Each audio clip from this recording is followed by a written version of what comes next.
प्रिय दर्शकों नमस्कार। विनायक ज्योतिष केंद्र में आपका एक बार फिर स्वागत है।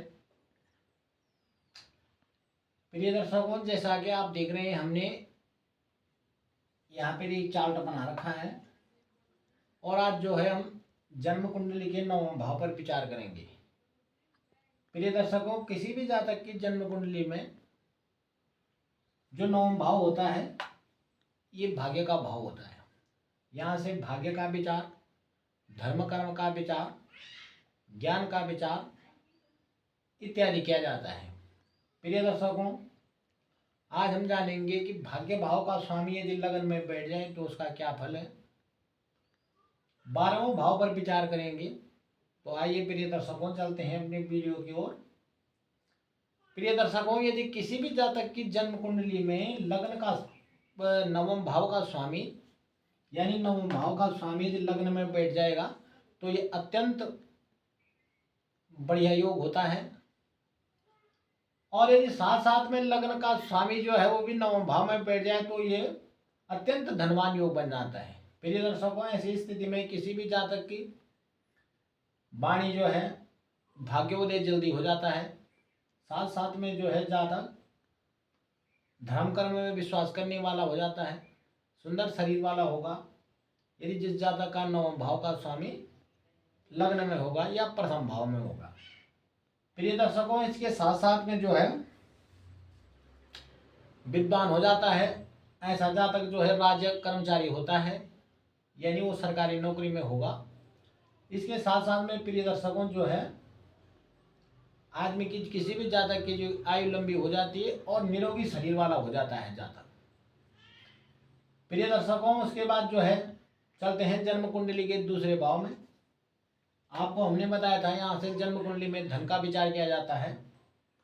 प्रिय दर्शकों, यदि भाग्य भाव का स्वामी दूसरे भाव में बैठ जाए तो प्रिय दर्शकों यानी धनेश बोलते हैं इसको, धन भाव।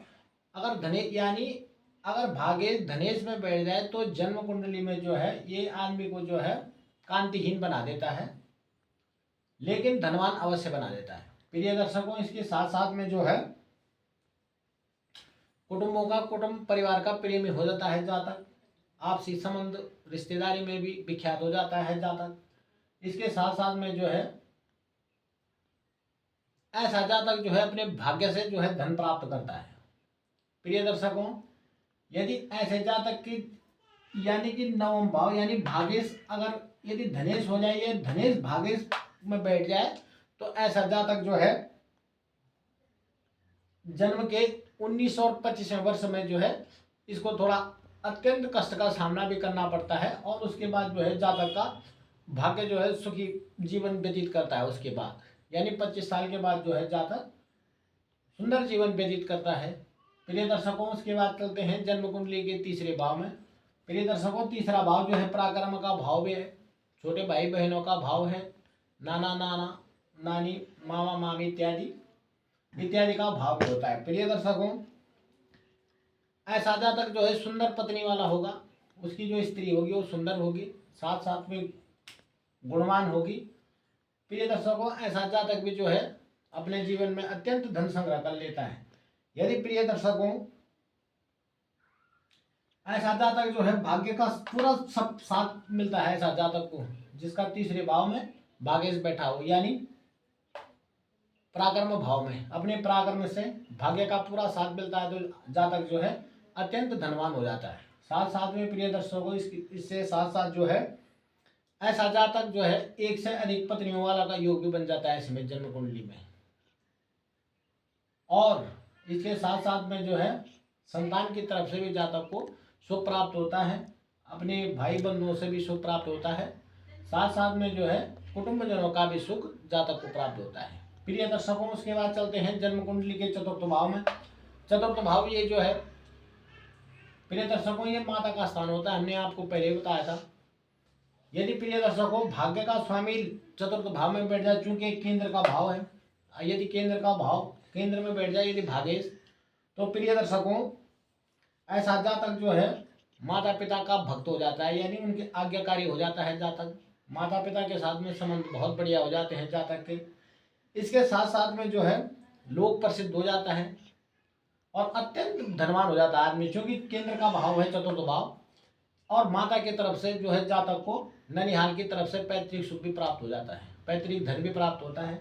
इसके साथ साथ में प्रिय दर्शकों, ऐसा जातक जो है साहसी प्रवृत्ति का हो जाता है, आयु लंबी हो जाती है और भाग्य का साथ जातक को जो है निरंतर मिलता रहता है। प्रिय दर्शकों, उसके बाद चलते हैं जन्म कुंडली के पंचम भाव में। यदि भाग्य भाव का स्वामी पंचम भाव में बैठ जाए तो जातक जो है अत्यंत बुद्धिमान हो जाता है। प्रिय दर्शकों, इसके साथ साथ में जो है चूंकि पंचम भाव यह संतान का भाव भी है, संतान की तरफ से भी जो है जातक को सुख प्राप्त होता है और जातक जो है ऐसी स्थिति में स्थिर संपत्ति का जो है स्वामी बन जाता है। प्रिय दर्शकों, इसके साथ साथ में जो है ऐसा जातक गंभीर स्वभाव का होगा और अपने भाग्य से आदमी जातक जो है अपने जीवन काल में अत्यंत धन संग्रह कर लेता है। प्रिय दर्शकों, इसके साथ साथ में जो है लोकप्रिय हो जाता है। ऐसा जातक जो है भगवान यानी ईश्वर में विश्वास करने वाला हो जाता है। धर्म कर्म में उसके प्रति उसकी विशेष रुचि देखने को मिलेगी आपको। प्रिय दर्शकों, इसके साथ साथ में अब चलते हैं जन्म कुंडली के षष्ठम भाव में, क्योंकि यह रोग ऋण का भाव है, हमने आपको पहले बताया। प्रिय दर्शकों, जो हमारे निरंतर श्रोता है उनको पता है, तो ये रोग ऋण का भाव होता है और भाग्य भाव का स्वामी यदि षष्ठम भाव में बैठ जाएगा तो ऐसा जातक जो है शत्रुओं से दबने लग जाता है और जातक के शत्रु अनेक हो जाते हैं। प्रिय दर्शकों, ऐसा जातक जो है किसी भी काम में यदि कोई काम करता है तो उसको आधा अधूरा छोड़ जाएगा, पूरा काम नहीं कर पाता है, क्योंकि मन जो है अशांत रहता है जातक का। प्रिय दर्शकों, इसके साथ साथ में जो है आदमी के धर्म के प्रति आस्था कम होती है, धर्महीन हो जाता है और साथ साथ में जो है जातक भाग्यहीन भी हो जाता है। और प्रिय दर्शकों, ऐसा जातक जो है माता पिता का भी सुख कम प्राप्त करता है, अपने बड़े भाई का सुख भी जातक को प्राप्त नहीं होता। प्रिय दर्शकों, इसके साथ साथ में जो है ऐसा जातक जो है भोग विलासी प्रवृत्ति का हो जाता है और अत्यंत दुख का सामना करना पड़ता है। प्रिय दर्शकों, उसके बाद चलते हैं जन्म कुंडली के सप्तम भाव में। सप्तम भाव हमने आपको बताया था ये व्यवसाय का भाव भी है। उसके साथ साथ में जो है जन्म कुंडली में पत्नी का स्थान भी होता है। और प्रिय दर्शकों, अगर भाग्य भाव का स्वामी सप्तम भाव में बैठ जाए तो आदमी जो है चतुर हो जाता है, चालाक हो जाता है। इसके साथ साथ में जो है वाकपट हो जाता है आदमी, यानी मुंहफट प्रवृत्ति का हो जाता है। साथ साथ में जो है ऐसा जातक जो है स्वदेश में से बजाय विदेश में ज़्यादा कीर्ति यानी ज़्यादा धन अर्जित करता है। स्थान परिवर्तन में उसको ज़्यादा फायदा होगा क्योंकि भाग्य का पूरा साथ मिलता है। इसके साथ साथ में जो है ऐसा जातक जो है सुंदर पत्नी वाला होता है, पत्नी सुशील होगी, सुंदर होगी, गुणवान पत्नी का पति होता है ऐसा जातक। इसके साथ साथ में यदि स्त्री की कुंडली है तो उसको सुंदर पति प्राप्त होगा। प्रिय दर्शकों, इसके साथ साथ में जो है ऐसा जातक यदि व्यापार करता है तो वह उत्तम व्यापार करेगा, जिस व्यापार में उसको भाग्य का पूरा साथ मिलता है। प्रिय दर्शकों, उसके बाद चलते हैं जन्म कुंडली के अष्टम भाव में। अष्टम भाव हमने आपको बताया था प्रिय दर्शकों, यह जो है जन्म कुंडली में जो है आयु का भाव होता है। यहाँ से आयु का विचार किया जाता है, अकस्मात धन का विचार किया जाता है, गुप्त धन का भी विचार किया जाता है। प्रिय दर्शकों, यदि किसी भी जातक की जन्म कुंडली में भाग्य भाव का स्वामी अष्टम भाव में बैठ जाए तो जातक जो है हिंसक प्रवृत्ति का हो जाता है, क्रूर प्रवृत्ति का हो जाता है, क्रोधी स्वभाव होगा जातक का। और इसके साथ साथ में जो है ऐसा जातक जो है गृहविहीन हो जाता है, हमेशा चिंता में डूबा हुआ मिलेगा जातक। जातक को जो है रोग इत्यादि भी पकड़ लेते हैं। जातक जो है जुआ सट्टा इत्यादि में भी विशेष रुचि रखता है। प्रिय दर्शकों, अत्यधिक प्रयत्न करने पर ही जातक का भाग्योदय हो सकता है। अगर आदमी थोड़ा धर्म कर्म में विश्वास करने वाला होगा तभी उसका भाग्योदय होगा, नहीं तो जो है जन्म कुंडली में यह बहुत अच्छा योग नहीं माना गया है। यदि नवम भाव यानी भाग्य से यदि अष्टमेश हो जाए तो जन्म कुंडली में यह बहुत अच्छा योग नहीं। प्रिय दर्शकों, यदि यहाँ शुभ ग्रह बैठा हुआ तो जातक का जो है शुभ ग्रह बैठने पर जातक जो है भगवान के प्रति आस्थावान हो जाएगा। साथ साथ में जो है यदि किसी भी यदि ऐसी स्थिति में जान मान लो कि अगर नवम भाव यानी भाग्य से अगर दुष्ट ग्रह यानी पाप ग्रह हो जाएगा तो और अष्टम में बैठ जाए तो ऐसा जातक नपुंसक भी हो सकता है। प्रिय दर्शकों, इसके साथ साथ में जो है नवमेश, अगर नवमेश और चतुर्थेश ऐसी स्थिति में अगर आपस में भाग्य भाव अदला बदली हो जाए और अष्टम भाव में बैठ जाए तो ऐसे में जातक जो है बहुत ही भाग्यहीन और पापी प्रवृत्ति का हो जाता है। प्रिय दर्शकों, उसके बाद चलते हैं जन्म कुंडली के 9वें भाव में, यानी स्वयं भाग्य भाव में। यदि भाग्य भाव का स्वामी भाग्य में बैठ जाए तो अत्यंत प्रबल योग बना देता है जन्म कुंडली में। प्रिय दर्शकों, ऐसे में जातक की वाणी, विद्या, बुद्धि, धन उसे सब प्राप्त हो जाता है। प्रिय दर्शकों, संतान भी बढ़िया संतान पैदा होगी जातक की। इसके साथ साथ में जो है जातक भाई बहनों वाला होगा, परिवार का उसे पूरा सुख प्राप्त होता है और वह अपने परिवार से विशेष प्रेम करता है। साथ ही में जो है धर्मनिष्ठ हो जाता है आदमी, यज्ञ कर्म करने वाला हो जाता है। इसके साथ साथ में जातक जो है अत्यंत धनवान हो जाता है, क्योंकि भाग्य का उसे आजीवन पूरा साथ मिलता रहता है। और इसके साथ साथ में जो है ऐसा जातक जो अपने भाई बंधुओं से भी अत्यंत सुख प्राप्त करता है। इसके साथ साथ में प्रिय दर्शकों, एक से अधिक संपत्ति का मालिक बना देता है, ऐसा कभी भाग्य भाव का स्वामी यदि स्वयं भाग्य में बैठ जाए तो। प्रिय दर्शकों, उसके बाद चलते हैं जन्म कुंडली के 10वें भाव में। प्रिय दर्शकों, 10वां भाव हमने आपको बताया था कर्म भाव भी होता है, केंद्र का भाव है, और किसी भी जातक की जन्म कुंडली में यह पिता का स्थान भी होता है। प्रिय दर्शकों, यदि 9वें भाव का स्वामी 10वें भाव में बैठ जाए तो ऐसा जातक माता का भक्त, पितृभक्त वाला होगा। माता पिता के साथ जातक के बहुत बढ़िया संबंध होंगे। पिता के सहयोग से और भाग्य के सहयोग से जो है जातक अत्यंत धन अर्जित कर लेता है। साथ साथ में जो है साहसी प्रवृत्ति का होगा, राजतुल्य ये राजयोग भी बन जाता है जन्म कुंडली में। यदि कोई राजनीति में है तो उसे राजनीति में भाग्य का पूरा साथ मिलता है। ऐसा जातक अपने जीवन काल में राजनीति क्षेत्र में भी अत्यंत लाभ प्राप्त कर लेता है। प्रिय दर्शकों, इसके साथ साथ में जो है ऐसा जातक सुयोग्य हो जाता है, साहसी प्रवृत्ति का हो जाता है। साथ साथ में जो है जातक लोक प्रसिद्ध हो जाता है, यानी लोगों के प्रति उसकी विशेष समर्थन होता है लोगों की तरफ से।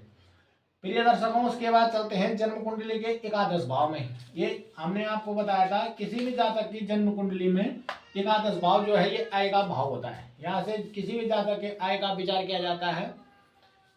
प्रिय दर्शकों, यदि 9वें भाव का स्वामी 11 में बैठ जाए तो ये भी अत्यंत श्रेष्ठ योग है जन्म कुंडली में। प्रिय दर्शकों, ऐसी स्थिति में जातक जो है आय के अनेक स्रोत खुल जाते हैं भाग्य का, क्योंकि भाग्य का पूरा साथ मिलता है। भाग्य का साथ होने के कारण इसके साथ साथ में जो है जातक पुत्रवान हो जाता है। ऐसा जातक दयालु प्रवृत्ति का हो जाता है। इसके साथ साथ में जो है प्रिय दर्शकों, राजा के द्वारा, यानी ऐसा जातक जो है सरकारी नौकरी में ज्यादा मिलेंगे आपको, क्योंकि उनको राज्य की तरफ से जो है अत्यंत धन कमा लेते हैं वो। इसके साथ साथ में प्रिय दर्शकों धैर्यवान हो जाता है ऐसा जातक, गंभीर स्वभाव का होगा। इसके साथ साथ में जो है स्नेही और सबका प्रियजन हो जाता है। प्रिय दर्शकों, उसके बाद चलते हैं जन्म कुंडली के 12 भाव में। क्योंकि हमने आपको पहले बताया भाग्य का स्वामी यदि 12वें भाव में बैठ जाए, प्रिय दर्शकों 12वां भाव जो है यानी व्यय भाव भी कहलाता है। व्यय भाग होने के साथ साथ में ये जेल का कारक भाव भी है। इसके साथ साथ में ये जो है विदेश गमन का भाव भी होता है। प्रिय दर्शकों, यदि शुभ ग्रह होकर भाग्य किसी का वो जाके 12 भाव में बैठ जाएगा तो ऐसे में जातक जो है सुंदर हो जाता है, विद्वान प्रवृत्ति का हो जाता है और विदेश में अपने जीवन काल में विदेश यात्रा जरूर करता है ऐसा जातक, क्योंकि उसके भाग्य का यदि शुभ ग्रह हो तो। यदि पाप ग्रह हो तो जातक जो है मंद बुद्धि का हो जाता है, धूर्त प्रवृत्ति का होगा जातक। प्रिय दर्शकों, इसके साथ साथ में जो है बड़े भाई से जातक का, यदि परिवार में बड़ा भाई होगा तो उसके साथ में जो है ऐसे जातक का तालमेल नहीं होता है। प्रिय दर्शकों, ऐसा जातक यदि पाप ग्रह होगा यहाँ तो पाप ग्रह होने से जो है जातक अपयशी हो जाता है और उस पर आरोप भी लगते रहते हैं ऐसे जातक पे। प्रिय दर्शकों, ऐसे में जातक को क्योंकि पाप ग्रह होने के कारण जातक जीवन काल में जेल की यात्रा भी कर सकता है। प्रिय दर्शकों, आज हमने आपको भाग्य का फल बताया 12वें भाव में। तो आशा है आपको वीडियो अच्छा लगा होगा, पसंद आया होगा। तो प्रिय दर्शकों, हमारे चैनल को जो है लाइक करें, शेयर करें, सब्सक्राइब करें। धन्यवाद।